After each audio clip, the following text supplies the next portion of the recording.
Hello everyone, I welcome you again on this पराक्रम series.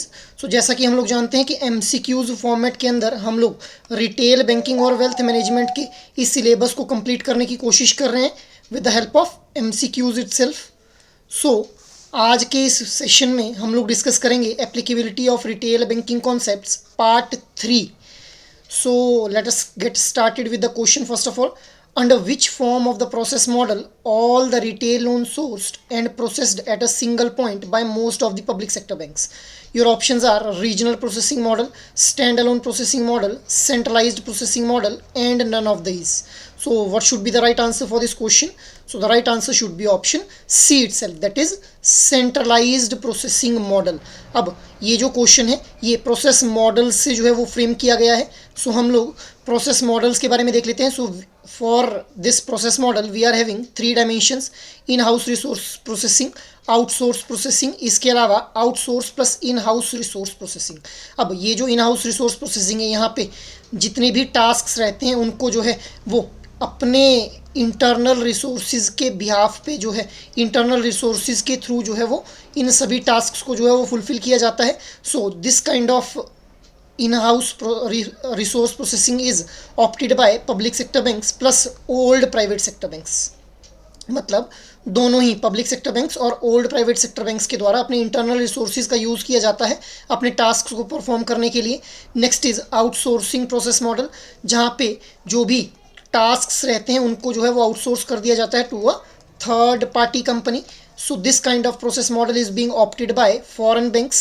Next is in outsource plus in-house resource model, जो कि new generation banks के द्वारा opt किया जा रहा है, जहाँ पे कुछ टास्क को जो है वो आउटसोर्स किया जा रहा है but some task is being performed by internal resources itself. So इस तरह से हम लोग जो है वो 3 डायमेंशंस के अंदर प्रोसेस मॉडल्स को देखते हैं। अब प्रोसेस मॉडल्स जो हैं वो हमारे पास 3 तरह के रहते हैं basically, centralised processing model, regional या फिर स्टैंड अलोन प्रोसेसिंग मॉडल, और इन दोनों का combination that is centralised plus regional processing model. अब ये जो सेंट्रलाइज्ड प्रोसेसिंग मॉडल है इसके अंदर all the loans are sourced at the branches and by the marketing team are processed at a single point. मतलब अब कई बार आप लोग देखते हैं कि बैंक्स के अंदर आप लोग जाते हैं सेविंग्स अकाउंट को ओपन अप करने के लिए, तो आपको जो डेबिट कार्ड है या फिर जो चेक बुक है वो आप लोगों को बैंक से इशू नहीं की जाती है, वो आपके पोस्टल एड्रेस के ऊपर जो है वो मेल कर दी जाती है। सो मतलब जितने भी सेंट्रलाइज प्रोसेसिंग मॉडल को ऑप्ट कर रहे हुए बैंक्स होंगे उनके द्वारा जो भी लोन्स होंगे या फिर जो अदर तरह की रिक्वेस्ट या क्वेरीज होंगी उनको एक सिंगल सेंट्रलाइज्ड ब्रांच के थ्रू ही प्रोसेस किया जाता है। सो फॉरेन बैंक्स जो है वो इस तरह के प्रोसेसिंग मॉडल को यूज़ करते हैं और अब धीरे धीरे पब्लिक सेक्टर बैंक्स भी इस मॉडल की तरफ जो है वो अप्रोच कर रहे हैं। Next is regional processing model.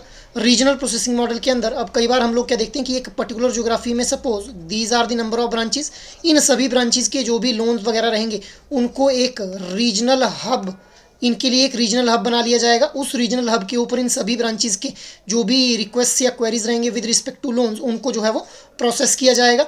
Next is stand alone processing model, जहाँ पे आप इंडिविजुअल बैंक में जब जाएंगे तो उसी बैंक की ब्रांच के ऊपर आप लोगों को सारे प्रोडक्ट्स जो है वो अवेलेबल करवा दिए जाएंगे ऑन द सेम पॉइंट।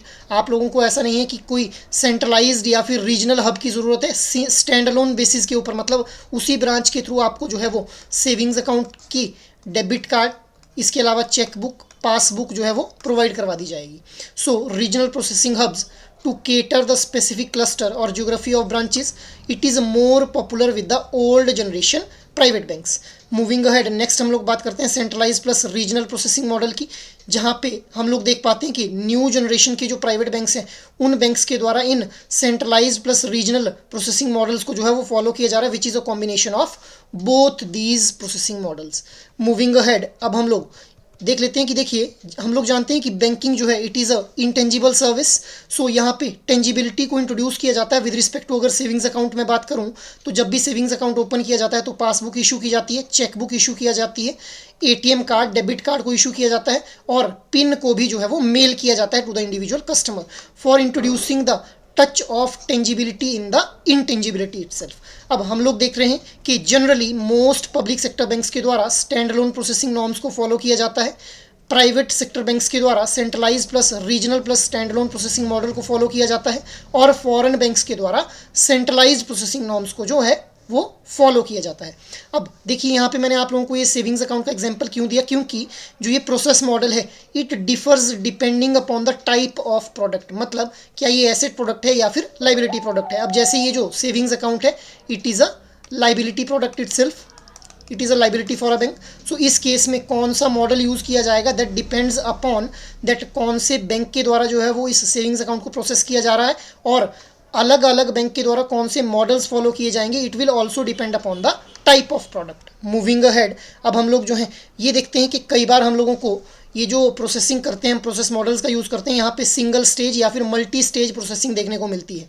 अब व्हीकल्स के अगर लोन की बात की जाए तो इस केस में जो डॉक्यूमेंटेशन वगैरह है that get processed in a single step itself, और हाउसिंग लोन के केस में हम लोग देखते हैं कि काफ़ी ड्यू डिलीजेंस मतलब प्रॉपर वेरिफिकेशन के बाद मल्टीपल स्टेजेस के ऊपर जो है वो डॉक्यूमेंट्स को वेरीफाई किया जाएगा, उसके बाद जो है इस तरह के लोन्स को प्रोसेस किया जाएगा। So it varies from kind of product itself कि प्रोसेस सिंगल स्टेज प्रोसेस रहेगा या फिर मल्टी स्टेज प्रोसेसिंग रहेगी। अब जो भी ये प्रोसेस फॉलो किए जा रहे हैं इनके अंदर अगर प्रोसेसिंग टाइम जो है वो मिनिमम है, so that indicates the efficiency of the particular bank. Usually public sector banks के द्वारा जो ये प्रोसेसिंग टाइम बताया जाता है it is 2 to 15 days itself. Moving ahead, अब हम लोग प्राइसिंग ऑफ प्रोडक्ट के बारे में बात कर लेते हैं। सो प्राइसिंग जब भी डिसाइड की जाएगी किसी भी प्रोडक्ट या सर्विस की, तो वहाँ पे इन पैरामीटर्स को जो है वो कंसीडर किया जाएगा। मार्केट डायनेमिक्स, मार्केट डायनेमिक्स का मतलब क्या है कि मार्केट में कौन कौन से ऑलरेडी जो है उस तरह के प्रोडक्ट अवेलेबल हैं और उनका प्राइस क्या है, इसको बोलते हैं मार्केट डायनेमिक्स, मतलब मार्केट की इन्फॉर्मेशन गैदर करना, उसी के बेस पे प्राइस को डिसाइड किया जाएगा। इसी तरह से रिस्क परसेप्शन, मतलब जब भी किसी प्रोडक्ट या सर्विस को लॉन्च किया जा रहा है या फिर ऑफर किया जा रहा है तो उसमें कितना रिस्क इन्वॉल्व है उस प्रोडक्ट या सर्विस के साथ, ये भी डिसाइड करेगा कि कितना प्राइस रखा जाएगा उस प्रोडक्ट का। नेक्स्ट इज कस्टमर प्रोफाइल, अब टारगेटेड कस्टमर को, जिस टारगेटेड कस्टमर सेगमेंट को ये प्रोडक्ट या सर्विस ऑफर किए जाने, उनकी personal profile, financial profile, professional profile, इन सभी के रिलेटेड डेटा जो है वो डिसाइड कर पाएगा कि कितना प्राइस रखना चाहिए इस प्रोडक्ट का, सो दैट वो कस्टमर जो है उस प्राइस को जो है वो अफोर्ड भी कर पाए। Next is resource position is also an important parameter with respect to pricing of product and service. Tenure, मतलब कितने लंबे टाइम के लिए ये जो प्रोडक्ट या सर्विस है इसको ऑफर किया जा रहा है, it will also decide the pricing of that product और service. Next is asset liability position, bank और दोनों कस्टमर्स की एसेट लाइबिलिटी की पोजीशन भी डिसाइड करेगी कि कितना प्राइस रखा जाएगा उस प्रोडक्ट या सर्विस का। नेक्स्ट इज रिटर्न एक्सपेक्टेशन, अब रिटर्न एक्सपेक्टेशन का मतलब क्या है कि किसी भी प्रोडक्ट को जब मार्केट के अंदर लॉन्च किया जाता है तो उससे कितना रिटर्न एक्सपेक्ट किया जा रहा है, that will also decide the price of that product और सर्विस। क्योंकि अगर जितना हम लोगों ने उस प्रोडक्ट या सर्विस का प्राइस रख दिया, अगर उस हिसाब से रिटर्न नहीं मिल पा रहा है, सो अल्टीमेटली हमारा जो प्रोडक्ट है that will go in the loss itself. So this is how the price of the product और सर्विस इज डिसाइडेड। अब हम लोग कुछ प्राइसिंग स्ट्रेटजीज़ के बारे में बात कर लेते हैं। सबसे पहले हम देखते हैं एग्रेसिव प्राइसिंग स्ट्रेटजी, जहाँ पे हम लोग मान लो एक बैंक है ए, उस बैंक के द्वारा सेविंग्स अकाउंट के ऊपर जो है वो 4.5% रेट ऑफ इंटरेस्ट ऑफर किया जा रहा है। अब यहीं पे एक और बैंक है जो कह रहा है कि सेविंग्स अकाउंट के साथ साथ मैं आप लोगों को लाइफ इंश्योरेंस भी प्रोवाइड करूंगा, रेट ऑफ इंटरेस्ट इतना ही रहेगा 4.5%, बट मैं आप लोगों को सेविंग्स अकाउंट के साथ साथ में लाइफ इंश्योरेंस भी ऑफर कर रहा हूँ। सो इस तरह से हम लोग जो है वो फ्रेश अकाउंट्स को भी कैप्चर कर पाएंगे, और इसके अलावा दूसरे बैंक से भी हम लोगों को अकाउंट्स का जो माइग्रेशन है वो देखने के लिए मिलेगा in the bank B itself. Next is structured pricing, इसको हम लोग स्टेप अप मॉडल प्राइसिंग भी बोलते हैं, जहाँ पे प्राइस को इनिशियली लो रखा जाता है और बाद के अंदर मार्केट प्राइसेस के स्टैंडर्ड्स के अकॉर्डिंग अपने प्राइसेस को जो है वो इंक्रीज कर लिया जाएगा।